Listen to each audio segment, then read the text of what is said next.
nggak suka sama Novel karena dia pengkhianat. Ketika dikatakan bahwa motif penyerangannya masalah pribadi, saya katakan itu aneh atau lucu lah.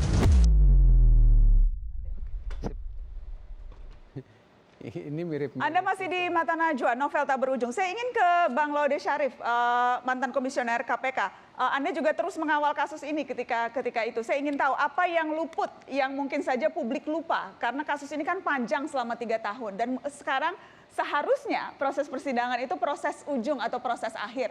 Tapi kalau kita lihat perkembangannya, ini kan jauh dari akhir karena ada banyak kejanggalan-kejanggalan. Apa yang menurut Anda penting yang luput selama ini dari mata publik soal kasus ini? Oke, tadi sudah dikatakan oleh beberapa teman, termasuk Pak Masinton, Pak Saur, dan Mas Novel sendiri. Penyelidikannya itu kan hampir 2 tahun atau setengah. Ya, 2 tahunan, 2 tahunan. Itu baru selesai. Dan dalam proses pertama, terus terang saya akan menemani Novel pada waktu, saya masih ingat saya di istana pada waktu kabar itu. Setelah dari saya langsung ke rumah sakit. Setelah itu langsung mendapatkan atensi dari pimpinan kepolisian Republik Indonesia. Karena waktu saya di istana, jadi saya laporin bahwa Novel dikena Air keras. Air keras. Terus setelah itu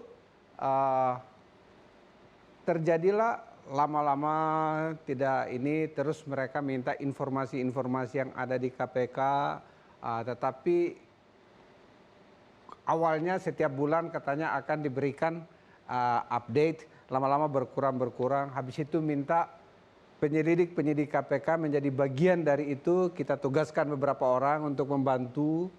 Setelah itu tidak juga ditemukan, akhirnya dibentuklah tim gabungan pencari fakta itu karena desakan masyarakat dan KPK juga setuju pada waktu itu, sehingga laporannya itu sebenarnya itu ada ya itu segini tebalnya laporan akhirnya. Saya kurang tahu apakah itu dikirim ke Komisi 3 atau tidak.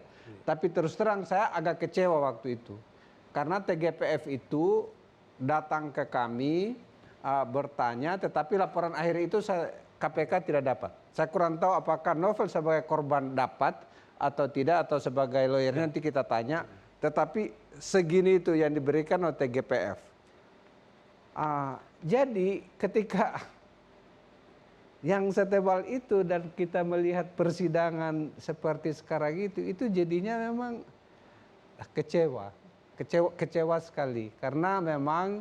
Dan apakah Anda sependapat bahwa kejaksaan hanya menerima dari kepolisian, tetapi jadi tidak bisa sepenuhnya ini jari atau telunjuk kita arahkan kepada kejaksaan karena sesungguhnya kejaksaan hanya menerima berkas dari kepolisian? Anda setuju tidak boleh menyalahkan kejaksaan di sini?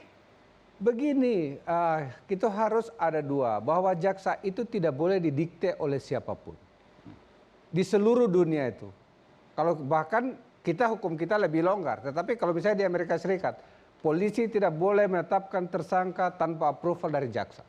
Jadi kalau misalnya kejaksaan melakukan atau menerima kondisi seperti ini, saya terus terang melihat jaksanya itu menundukkan atau menurunkan wibawanya sendiri sebagai seorang jaksa.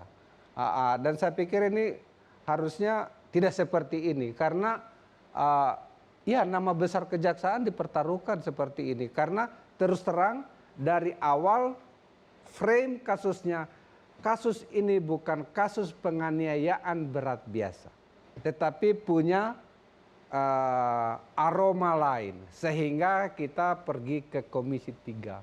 Setiap Komisi 3 saya masih ingat Pak Masinton, kadang sayang saya, kadang benci saya, tetapi hubungan tetap baik seperti itu.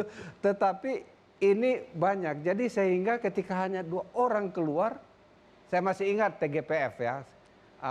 Mohon maaf kepada teman-teman di TGPF.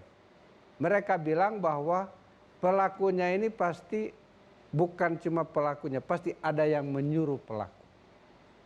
Jadi tapi itu hal itu yang tidak pernah terungkap di persidangan. Saya pikir tidak pernah terungkap dan bahwa ada kecurigaan TGPF. Baik itu dari Komnas HAM karena mereka melakukan penyelidikan maupun dari TGPF mereka itu, dan saya pikir itu Kalau kita bilang saya bohong, ada videonya di KPK. Oke, jadi tidak bisa ditimpakan kepada kejaksaan ini? Ya saya kira dalam sistem proses peradilan pidana kita, criminal justice system itu mengenal ada fungsi penyidikan, pra penuntutan, penuntutan sampai pada putusan. Sehingga apa yang dilakukan dalam proses penuntutan itu berawal dari proses penyidikan dan fakta-fakta yang ada di persidangan itu sendiri. Itulah sebabnya kita akan bisa melihat satu rangkaian itu sesudah nanti ada putusan pengadilan. Putusan Tapi hakim. menurut saya itu apakah kejaksaannya bisa dipersalahkan. Menurut saya. Mengapa? Karena kita harus melihat satu kondisi nyata dari kasusnya. Apakah itu penganiayaan berat? Mau tanya dari Sabang sampai Merauke dari seluruh dunia itu adalah contoh penganiayaan berat. Penerapan pasal saya pikir itu seharusnya bukan itu, tapi yang paling keras apakah menimbulkan cacat permanen?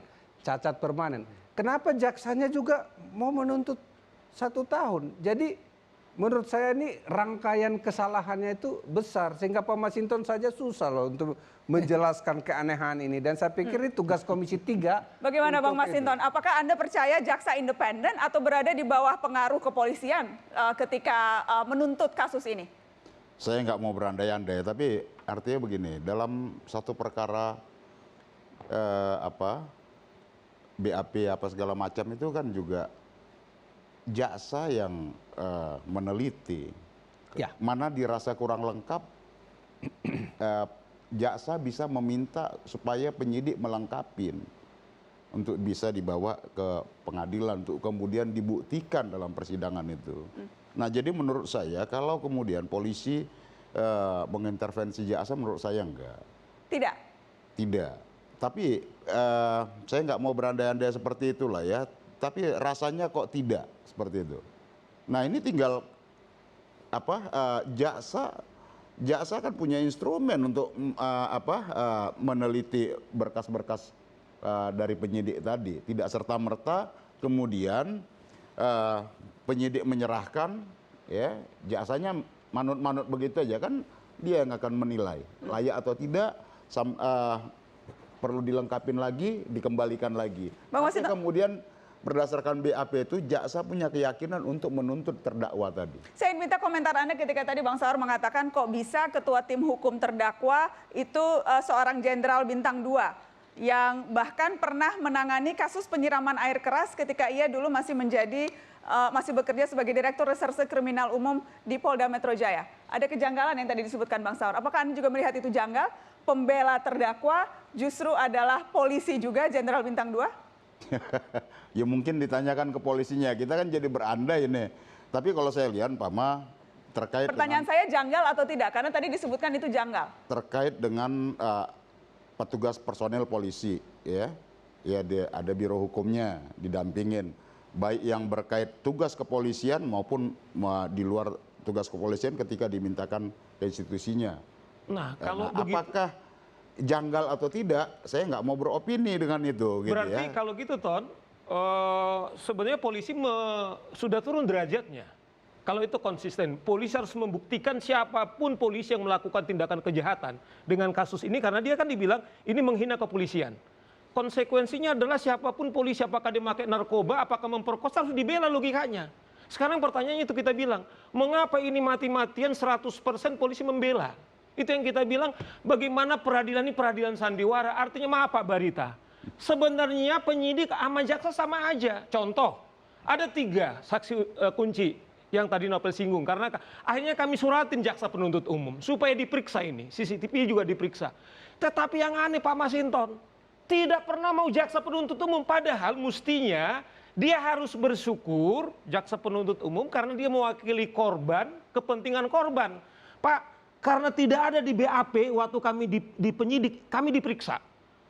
Tetapi nggak dibawa di ke pengadilan. Kami berinisiatif proaktif, kita surati jaksa. Tetapi sampai detik ini jaksa tidak mau. Makanya dari awal kita mengatakan ini adalah peradilan sandiwara, sengaja korban ini polisi menetapkan dia sebagai tersangka supaya dihukum, tapi polisi juga mengatakan supaya dilepaskan.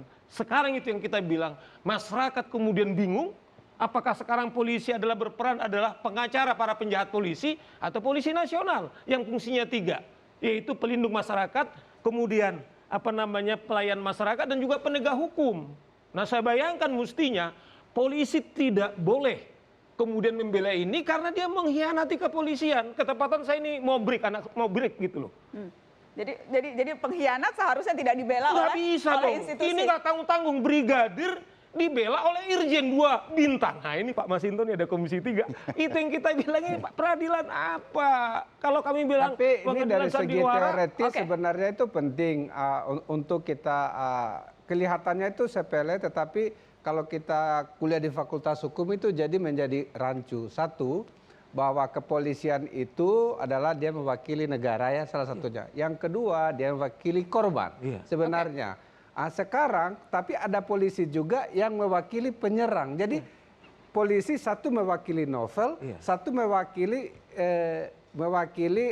orang yang melakukan kejahatan ini. Jadi agak tumpang kalau jadi terus terang ada polisi tadi untuk menjelaskan itu. mahasiswa Tidak Fakultas bersedia Hukum hadir. seperti kita beberapa sarjana hukum di sini ini agak aneh nih kalau kita melihat. Jadi saya pikir memang janganlah kita mempertontonkan sesuatu sandiwara yang nggak lucu itu. Kasihan diketawain oleh Yang jelas negara ketika lain. itu ditanyakan ke polisi soal mengapa polisi juga yang membela terdakwa, dikatakan itu proses di pengadilan, silahkan dibahas di pengadilan. Nah, jadi Jawaban gini. resmi kepolisian waktu itu seperti itu, silahkan dibahas di pengadilan. Apakah itu pernah dibahas di pengadilan? Iya, kita bilang waktu itu kita langsung protes, kita suratin. Jadi saya bayangkan di pengadilan begini Mbak Nana. Mbak Nana kan hakim nih posisinya. Jadi sebenarnya polisi dan jaksa itu di situ. Nah kemudian kepentingan terdakwa pengacara di sini. Tiba-tiba polisi di sana, tapi polisi juga di sini gitu loh. Itu yang kita bilang. Akhirnya bingung. Sekarang polisi tidak lagi polisi negara. Berarti polisi hanya berperan adalah membela para polisi yang melakukan tindak pidana. Itu maksud saya. Jadi kan kacau ini sekarang. Baik, kita akan kembali setelah pariwara karena kita masih akan membahas soal apakah memang Presiden Jokowi perlu turun tangan. Tadi Bang Masinton mengatakan tidak perlu intervensi. Tadi ada yang mengatakan harus turun tangan. Kita akan bahas itu setelah pariwara.